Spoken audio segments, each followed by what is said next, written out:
Welcome to What Juices You, where we explore what energizes leaders and how that energy fuels performance, connection, and growth. I'm Brady Wilson from Juice Inc. And in each episode, I sit with leaders. We talk about what fuels them, what sustains them, the lessons they've learned, those lessons that can be helpful for all of us. Today, I am excited to have a really good friend. We were just talking before. It's like, I think this goes back about 20 years, but Brian Henry. Brian is the Chief People Officer at Bird Construction. Welcome, Brian. Thank you very much, Brady. It's wonderful to see you again. And as you said, it feels like reconnecting you for an old friend over 20 years. Great to be here. So we'll start today with a question I've been asking leaders for 20 years, and that is, what juices you? It's actually how Juice got its name, because I kept asking that question. But I want to put a finer point on it, Brian. What juices you when it comes to what I've witnessed in your long journey, putting the human into human resources? Now, I know that underneath that, there are values, there's a mindset, there's your identity, and there's some deep stuff that could be shaped by things that happened when you were younger, things that happened throughout your career. So I want to just get into, why is the human so important in human resources? But anything else that you want to say in terms of, Brady, this is truly what juices me, how I sustain my energy. So take it away. Always a wonderful question, Brady, and one that is certainly multifaceted. I'd love to say there's one thing, but clearly there isn't. There are so many things that come across our lives that influence us. So, for me, it really is around where I get my energy from, and when I feel like I'm juiced is when I have the opportunity to truly operate and lead based on my own personal values. And that is goes deep. We could probably talk for another hour about this. We sure could. I wish we could as well. But so much of who I am and how I show up is about being authentic, and having the courage to be bold, and having the courage to be authentically who I am, not in a boastful way, but just having the courage to represent what goes on inside of me. I have learned that in order to be real effective, you have to persevere. Like, we have more at times when we're not doing well versus times when we are doing well. Yeah. So the ability to persevere through the thick and thin is really, really important. And then just that internal voice that says, keep going. So that's really been governing me, this optimism around things will work out. You're going to expect that there will be a turbulence, and you've got to brace yourself, and you're going to survive on the other end, has really been important to me and in my style. This notion of learning, and learning not just for learning for yourself, but learning for others. So when you learn something, how do you share? How do you think about others? How do you make it part of us versus just you? And then fundamentally, it's around connections, building meaningful connections like we've nurtured Brady for the last 20 years. And those are the values that that's governed how I show up at work, and how I lead at home, and how I'm a father, and now a grandfather, or what I call a pops. But what shaped me, I think, if we go back a little, Brady, it really begun in my journey. At a very young age, I left. I'm an immigrant. I came from the Caribbean when I was 13 years old, and grew up with my grandparents, and they really taught me what hard work was about, and how you need to really, be respectful and be caring of others. This family notion has really stuck with me, that I got from my grandmother. And when I came to Canada and then, embarked on my career in the real business world, Yeah. that wasn't always shared. That wasn't always something that is universally accepted. Yeah. And that's where there were times when I probably showed up as not the authentic Brian, where, I was compartmentalizing my life, where I Yep. had the guy at home and the guy at play and then the guy at work. Yeah. Through the journey and through the courage, I guess I've learned to sort of narrow in around, hey, be who you are. Say what you think. Say it respectfully, and hopefully others will understand and come along the journey with you. And I've been real fortunate to mirror that approach and values with organizations that share very similar values. When I hear about young Brian, and I'm going to put language in that may not be your language, but maybe it is, that rather than stepping into that authentic, here's who I am, a little bit of shape shifting.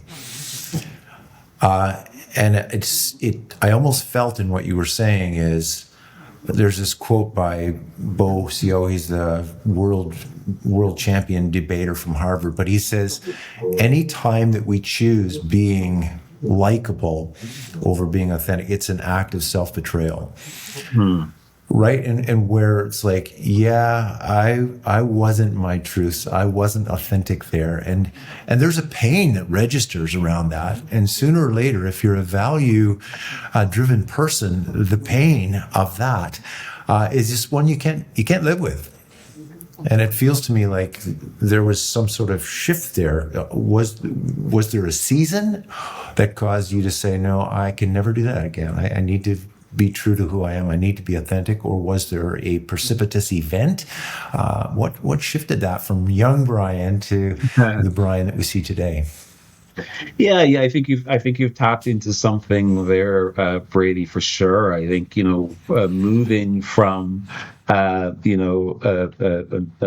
country, a small country island in Dominica, and moving to Canada, and growing up with my parents and with my grandparents, and then essentially meeting my father, my biological father, when I was around 13 years old, really taught me some lessons in what I wanted to be and what I did not want to be.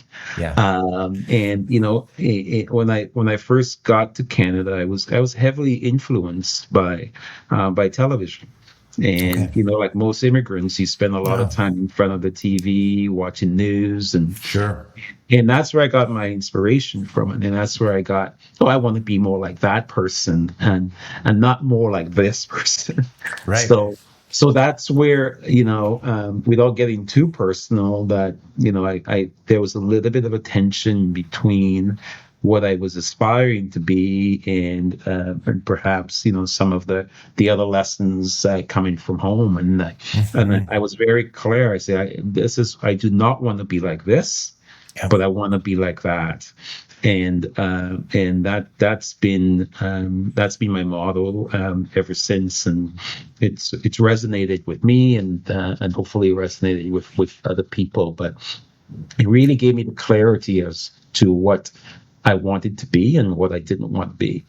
Right. What's interesting for me, Brian, is that there are people who become resolute and I would say almost brittle.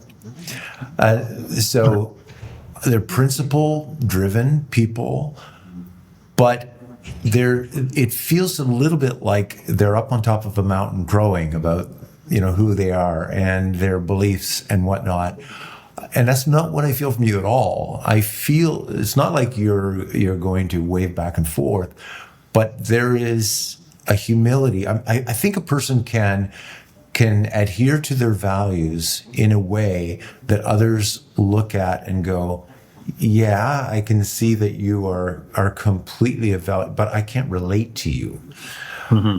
Because it feels like you're looking down on me. And what I see in you is this incredible humility, and yet there's this steel in the middle of that. Can you speak to that? There's a hard and a soft side to this, right? Yeah, it has to be absolutely. You know,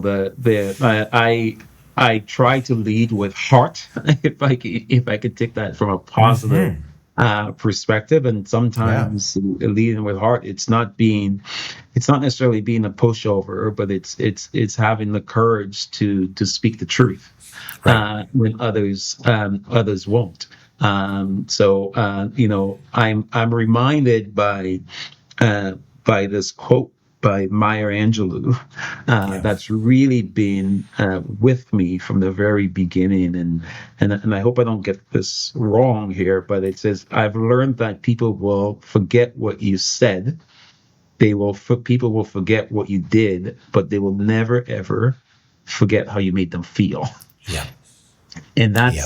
that's stuck with me. And to be frank, somewhere along the way, when I got in contact with you and we started to do some work, you started to talk about felt energy, Right. and that's what it was all about. So it's not about being boastful at all.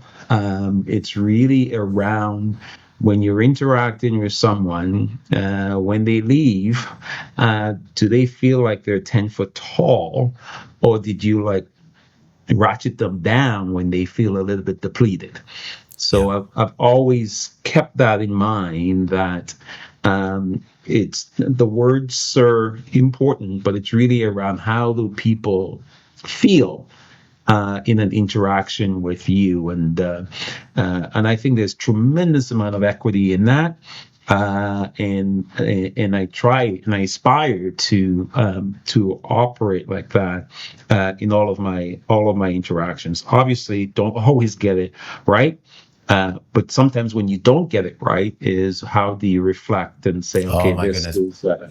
this is a learning opportunity, and how can I be a little bit more self-aware for next time?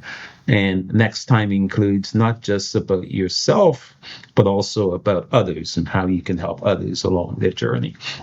So, so yeah, Oh. that's how I approach it, Brady. We're looking a lot these days at valence. It's like people can say all the right words, but sometimes the relational tone and the emotional charge that sits underneath it is icky, right? Yeah. And so they got the techniques right, but the valence is one of judgment, superiority, criticism, and so that's what leaks through. Or the valence of curiosity and openness and inquiry, and that will leak through. And so this way of being that you're talking about, it leaves a residue, and that felt energy that you talked about. There's people can tell the difference, right? It doesn't take very many interactions at all. And they know whether they have actually been absorbed, or whether you're the type of person who left them feeling more like themselves than they are. Like whenever I'm with Brian, I feel more like Brady than than I do with other people. And I think that being in the wake of a person like that, that again really puts the human inside human resources. But it feels to me like somebody else could have all of those values: courage, perseverance, optimism, learning, and connection. And those values don't necessarily guarantee that the way of being will be one where people go, yeah, I feel more of myself when I'm with that person. Mhm. Because you could Well, have those values and just be, they could be completely self-referential. It's like, yeah, I'm a learning type of person or I'm a courageous type of person.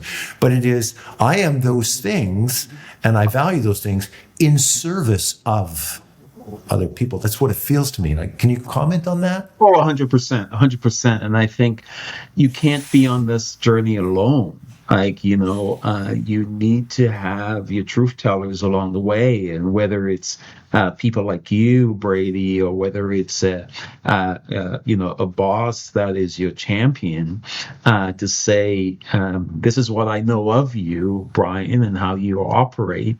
Yeah.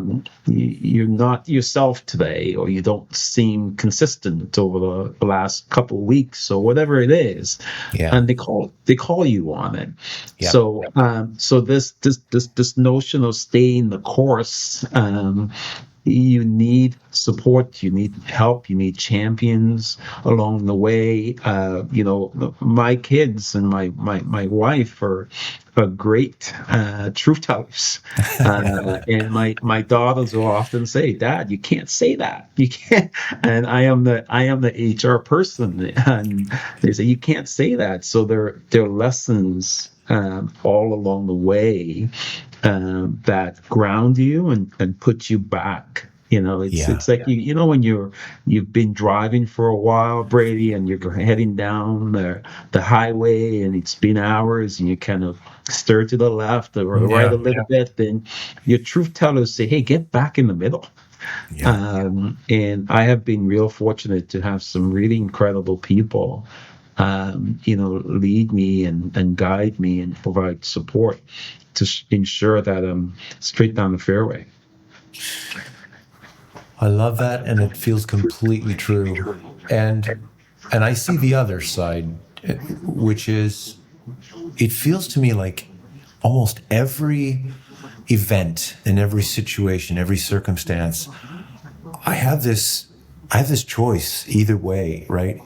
Mhm. If I respond this way, I become a little bit harder, a little Mhm. bit more cynical, a little bit more skeptical, a little bit more suspicious of people. And if I respond the other way, I'm just a little bit more curious and open, and there's more awe and wonder and empathy in my life. And it's like it's a scary thing, but we have so much agency to go one way or the other. And I feel like I'm looking at a guy who's chosen this, because if you don't choose that, you can have the truth tellers come to you, and there's 1,000 ways to dismiss those messages Yes. and to Yes. harden yourself against those things, right? And we become that person, I think, who has biases and cannot actually see the truth anymore. Yeah. Even though we've got loving people in our lives who are trying to tell us. But tell me a little bit about why that receiving feedback for you. Is that just under that value of learning, or why is that so important to you? Well, I think it's important to me because it's part of the learning journey. It's part of how you could be most effective is Yeah. to be very, very self-aware of the things that you do really well and the things that you don't do well, and where you need support. For example, I have a passion for OD and talent management, and I am deep into that, and I'm not as excited about some other things like comp and benefits. So I Yeah. surround myself with people who are, Yeah. and I think in order to be most effective is when you're able to identify those areas that where you do good work, and others where you don't. But it doesn't stop there, right? That's only when it's focused on you. Uh, what you can then do to be complete, and to be whole is when you start to think about others. Yeah. So if I'm self-aware of my journey and what I do well and what I don't do well, how can I harness that to support and champion other people?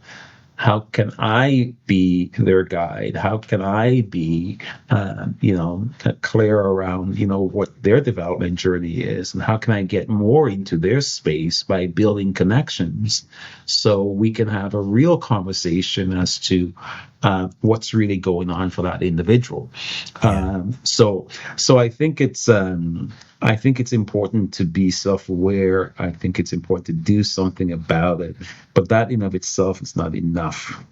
You have to be thinking about how can I use that to support and champion other people, just like others have done for me.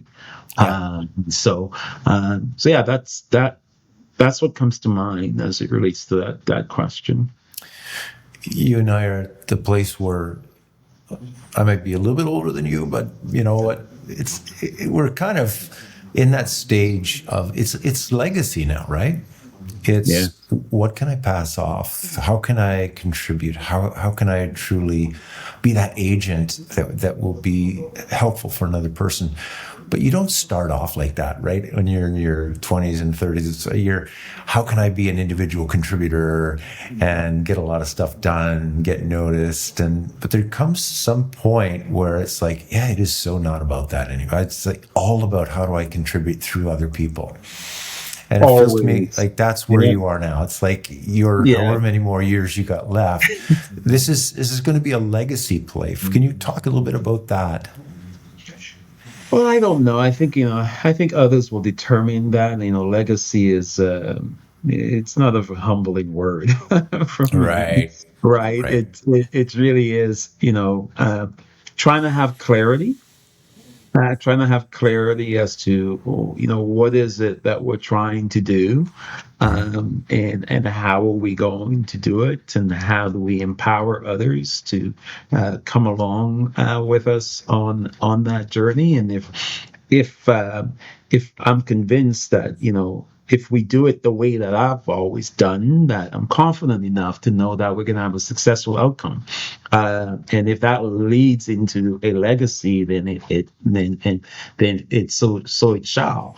But I'm not pursuing a legacy. I am really pursuing doing good work that's in front of me, making sure that we do it in an ethical and respectful way. And Yeah. so again, when whether it's a conversation or whether it's a strategy discussion, that people feel that their voice is heard, and they leave with confidence, and they leave like they're feeling like they're 10 foot tall versus being ratcheted down. So I am humbled by even the conversation about as I get towards the end of my career, that the legacy word would be trailing me somewhere, but I don't often think about it that way, and Yeah. Yeah. it reminds me of a lesson that I've taught my kids, and when I get the opportunity to get in front of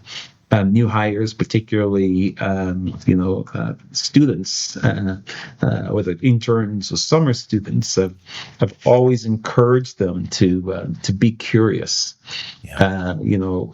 ask questions, stand apart, stand alone. Don't try to follow the herd.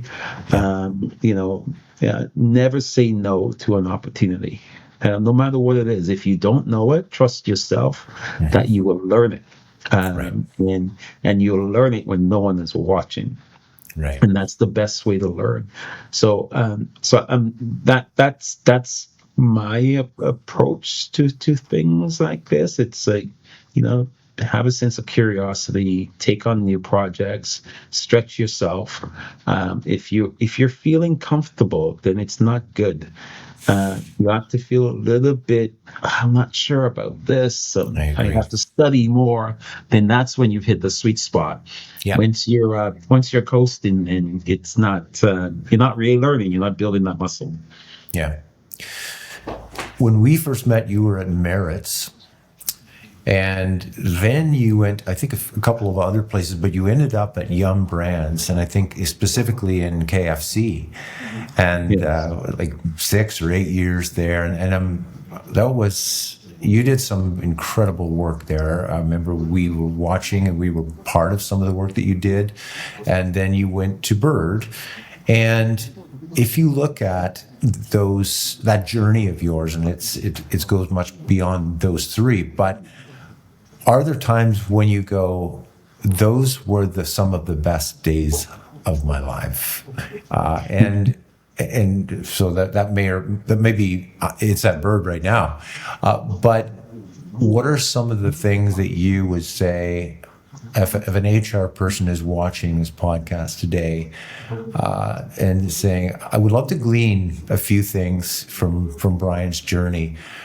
When you look back at that entire career of yours, what are some of the biggest learnings that you would say you really cherish today and you think other people would find value in? Yeah, absolutely. And if it's okay, Brady, if I can go back a little further Yeah. in my career, because I think all of my work experiences have really shaped who I am as a leader. And I started my career with SC Johnson, Okay. the Yeah. family company, and I started with an organization in a sales capacity, then eventually did an HR project, and fell in love with HR there. Yeah. But what I took away from my 5 years at SC Johnson is the customer is at the center. And I was really early in my career, and that's, whatever you do, the customer needs to be at the center. Yeah. Then I left SC Johnson, and I went to Dell Computers at the Yeah. height of technology, and that was another great run and a great ride, and we were hiring a lot of people back Yeah. then. I was the recruitment manager, then became HR generalist, HR manager. Such a gratifying time, because when I look back now, so many of the individuals we hired back then are now leading organizations, Wow. CEOs, and Oh it's my goodness. really a Yeah. proud moment. But what I took away from that experience at Dell was around performance. And, Mm-hmm. you know, Dell then, and perhaps still today, is very much a performance driven organization. Like Yeah. you had a target, you had to achieve it. And if you didn't, there were consequences. Yeah. So totally different from the paternalistic SC Johnson family company Sure. to Dell Performance. Then I transitioned to Merits, and where we met, and Merits it was really I'll call it like a marketing company, an agency, if you Yeah. will. And I learned there about connections and learning to tell the story of what you're actually trying to say, and that's been very helpful. And my transition to Yum was incredible. Those, when you said, the best of times, Mm-hmm. Yum is an international company, operating in over 130 countries back then, Yeah. and I got the opportunity to work on some global brands with KFC, Yeah. Taco Bell, and Pizza Hut. Eventually, I was mainly focused on KFC. I did some international work with KFC, and one thing about Yum is that experience changed my perspective on everything. Oh my Uh, goodness. that's where first, Yum has this incredible approach to talent management Yeah. and managing people. And, I have leaned into that quite heavily. Yeah. But it was at Yum that I learned who I really am and what I actually can deliver. And I was really fortunate to have some incredible mentors and some leaders at Yum, and two in particular were, just through, you know I think of Misty Reich as a leader at KFC that was incredibly instrumental in my growth and my development. But along that journey, I did some work with two individuals called Stephen and Mara Clemich, and they talked a lot about how to be effective and how to be ineffective, and this notion of leading with heart and operating, leading and with heart and operating above the line, Yeah. really got me to go all the way back and look at who I am as a person and why I'm shaped the way I am. It led me to really take this approach around, you to be a really strong leader is when you're full of humility and then you're full of love. Um, and that I think really was the catalyst for me, Brady. And when I moved from Yum and joined Bird, I took that with me, and Yeah. that's what we've been trying to develop. But at Bird is this notion of care, care for individuals, care for our clients, care for what we do, and we rally around that, creating really incredible things for our clients, but also incredible things for our employees. Yeah. So all of these experiences that I've had have really shaped who I am as a leader. Yeah. But if you could say where those best of years and the most learning is certainly the young years. Interesting. Yeah. You use some language there, leading from with the heart, but full of humility and full of love. And love is not a word that we often hear in the workplace amongst leaders. I, of course, had that very fraught example of trying to bring a book. It was like, whatever, 10 years ago, called Love at Work. Yes. Because I thought, we're ready for it, right? Yeah. And I put the book out there, and it was an instant flop. Because it was funny. I was doing a lot of work in policing at that time, Brian. Yes. I was, going over to Aylmer Police College on a regular basis, and all kinds of police forces and crisis negotiation, whatever. And what was so prevalent in that culture, counterintuitively, was, oh, we love our people. Yeah. It's like, there's no question about that. Do we love our people? And we talk about that, right? Whereas in some other organizations, the concept of even saying the word love was just verboten. And so the fact that you're talking about full of humility and full of love, it feels like that has morphed into the word care. Yes. Are they the same thing for you? And is care one of those ways of we can package up love in a way that people can relate to it by using the word care? Tell me about that. Yeah. It's. I'm glad you picked that up, and it's important to know your audience, right? And in my years at Yum, it was okay. It was to use the word love. I see. And that got to a deeper level of conversations and insight and introspection. Yeah. It doesn't necessarily translate well in construction, but the meaning is the same. Yeah. The words are different. And I don't know if we were very intentional to say that it's a culture of care versus a culture of love. That I don't think we were that deliberate. But it's when I go back to what I mean by love and what I mean by care is, are you developing people, right? Yeah. Are you supporting people? Are Yeah. you championing them? Are you being honest with them? Yeah. Are you their truth tellers? All those things that we talked about earlier. Are you showing up in a way in which people will say, that person cares about me as a person?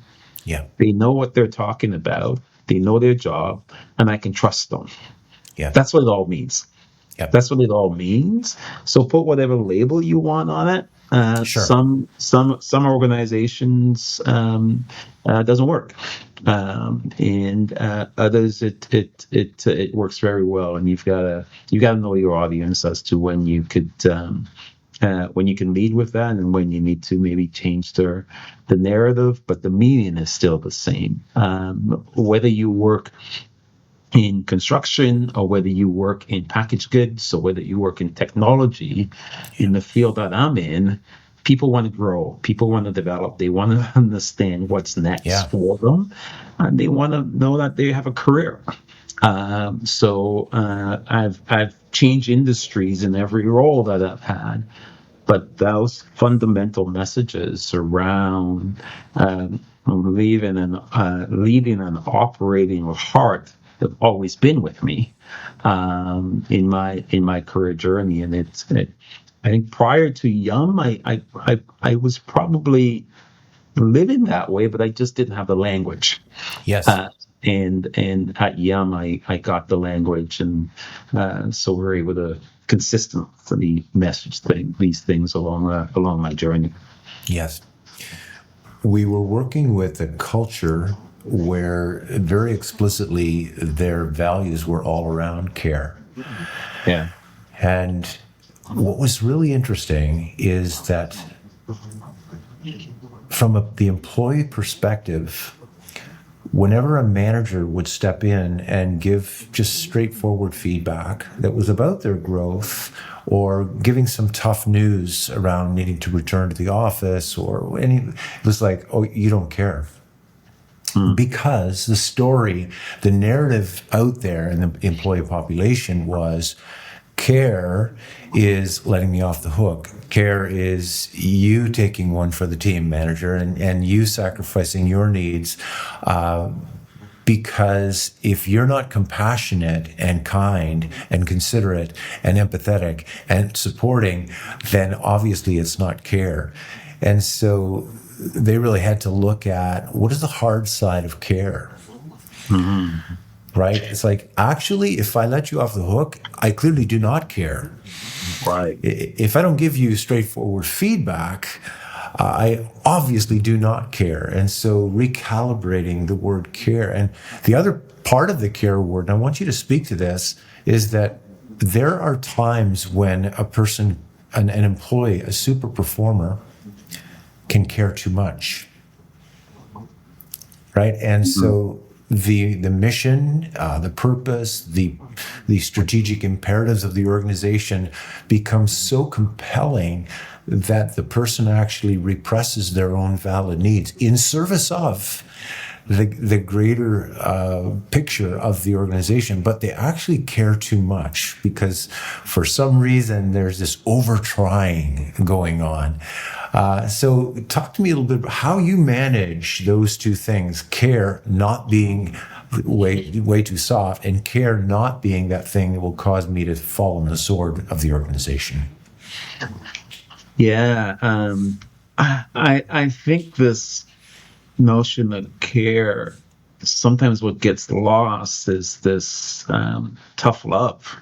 That Right. care is to give tough love, is you have the equity, you've earned the trust in people. You've, to Covey's point, you've made these deposits, Yeah. and as a result of that, you can make some withdrawals. Yeah. So caring is the ability to call people on things in which where they are, no one else will. Right. Yep. So having the courage to do that. It's not you poor thing. Yep. Let's get you to what you want. Right. And there are many examples of caring is to move in a different direction than what the individual wanted, because there's care for self, and then there's care for the enterprise. Yes. And sometimes that could be at odds.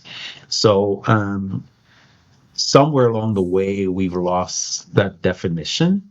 that if you're leading with heart, or if you're caring for others, it means that you're soft. I can give you many examples. Probably one as recent as yesterday, where I've had to be direct and tough with a leader on on something that I felt that could have been managed differently, Yeah. and I cared deeply for him, and him as a leader and him as an individual. But because of that, I had to, say, hey, here's what I've observed, and Yeah. here's how you're coming across. And if you don't address this, it could have some other implications for you down the line. So, yeah, tough love is care. But you also have to recognize there are times when you need to have soft care, Yes.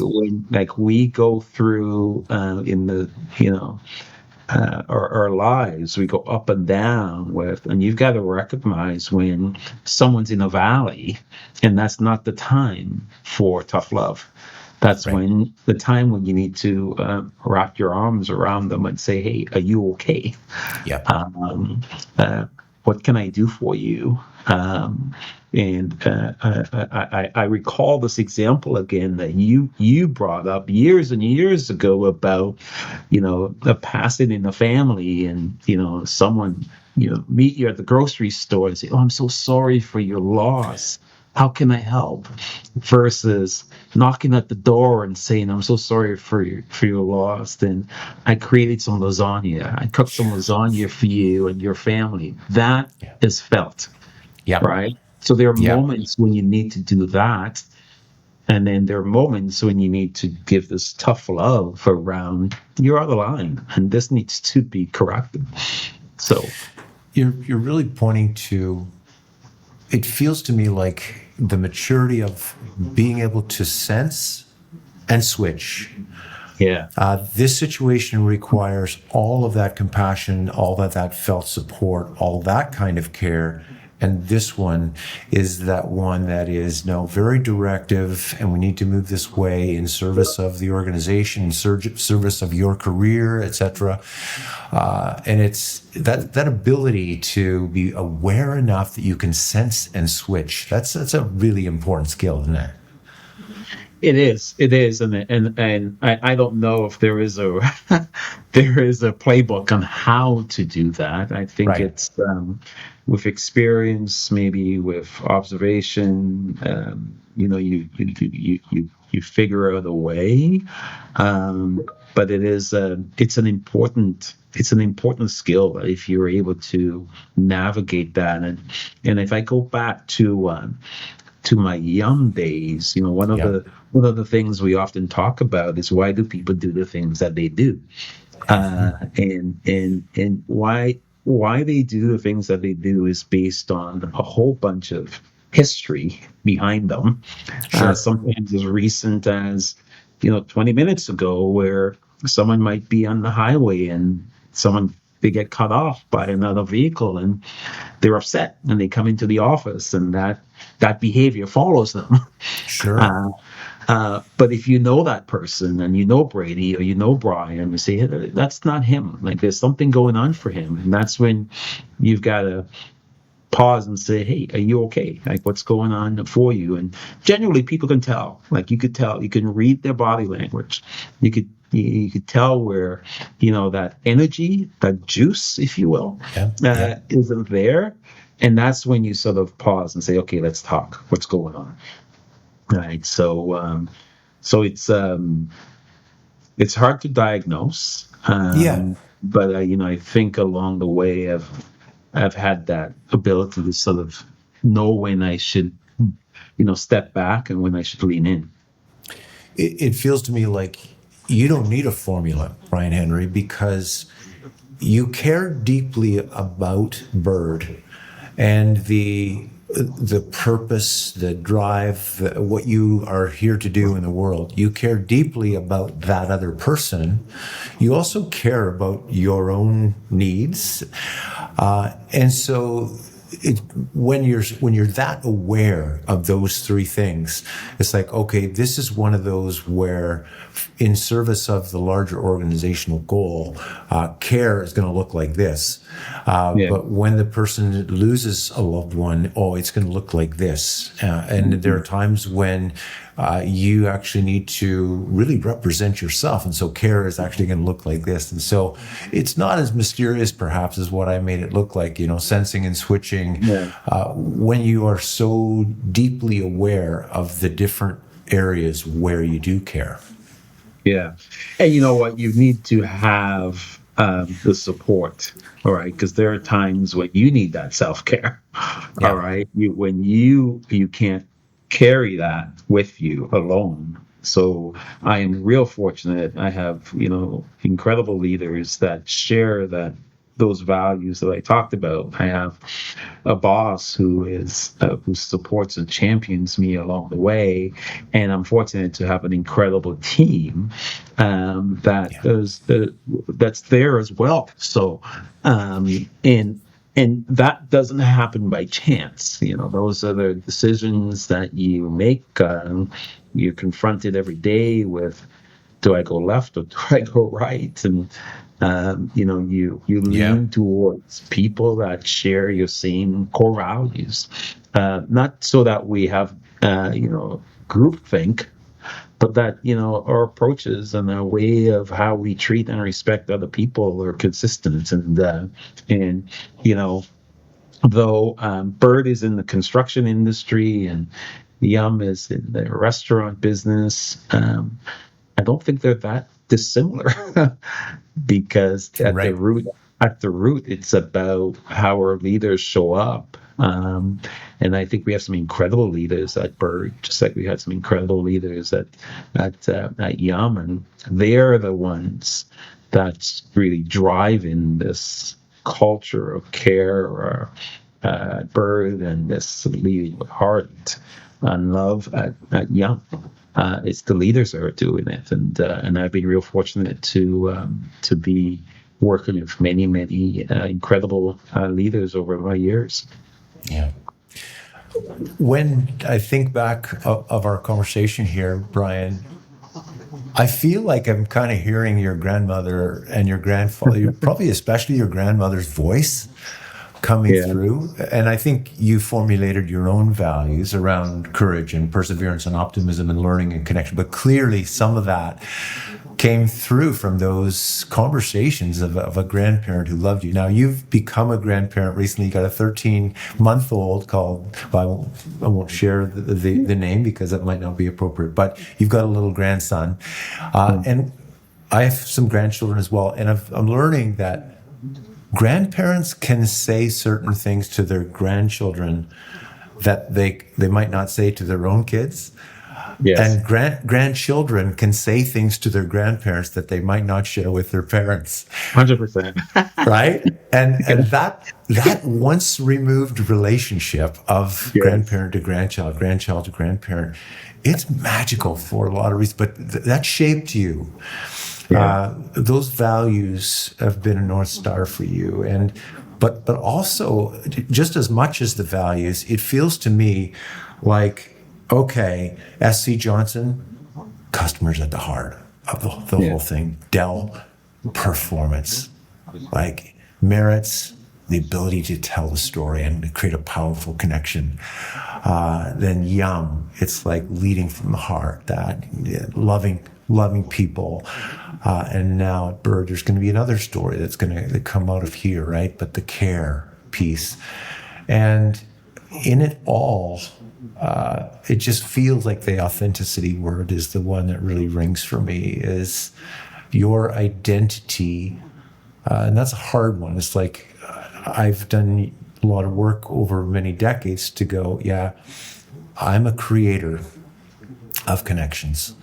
Mm-hmm. That is the essence of who I am. And you've got your own identity that you've carried with you, and it has shaped every piece of your career. but we've been the beneficiaries today of hearing that, and I'm just so thankful. I'm so grateful that you took time. If you were to put one thing on a billboard, and this is what I want the world to know, in a sentence or so, anything you want to leave with our listeners and viewers before we part?